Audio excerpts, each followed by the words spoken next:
13% of the population, and you could break it down to actually about 5, is creating more than 52% of the violent crimes, robberies, and murders in your United States of America.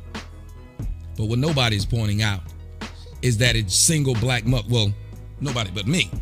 I'm pointing it out, of course. Truth of the matter is, and I'm going to continue to hammer this home, single black women are creating death, violence, and destruction in the black community and in the United States. Most, if not damn near all of these children are coming from single mothers. His mom wasn't trying to be a mom. She was just a bitch out fucking and got pregnant. And she'll have the kid, but she won't love it.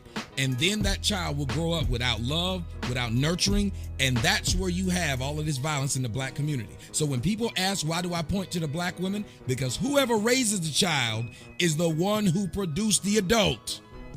Period.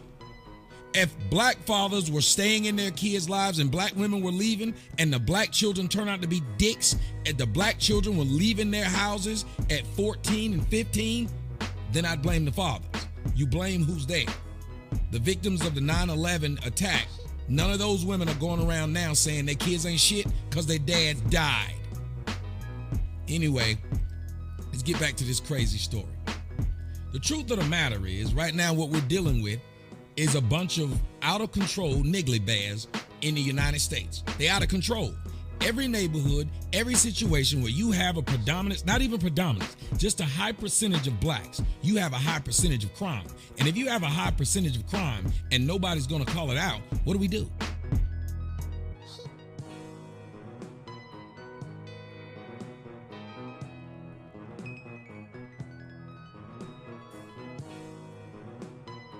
Make Baltimore great again. It is a great city, but we can make it greater. And of course, one of the ways to make the city even greater is to curb this violence that's been going on in our city. So that's why the mayor and I are joined by our distinguished police commissioner, Kevin Davis. Welcome. Welcome. Thank you, Mayor. We like to see the market guys. Now, one of these suspects was charged with a prior murder, right? Correct. And was never prosecuted.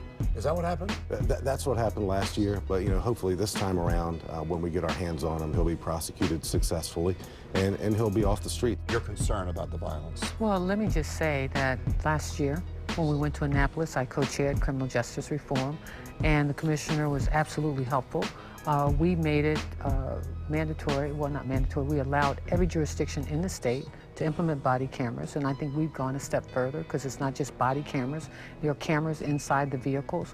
We realize that people choose cities for 2 reasons. They want a safe city and a great educational system. And so, we are working very closely with the police department to make sure that we focus on reducing crime. We've doubled certain units, our robbery unit, I believe, so that we can make sure that we're dealing with the problems that the community is facing. But we understand that we have a problem in terms of juveniles in the city, and unemployment is high.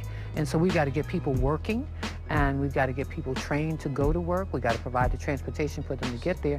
But we want people who are unsafe off of our streets.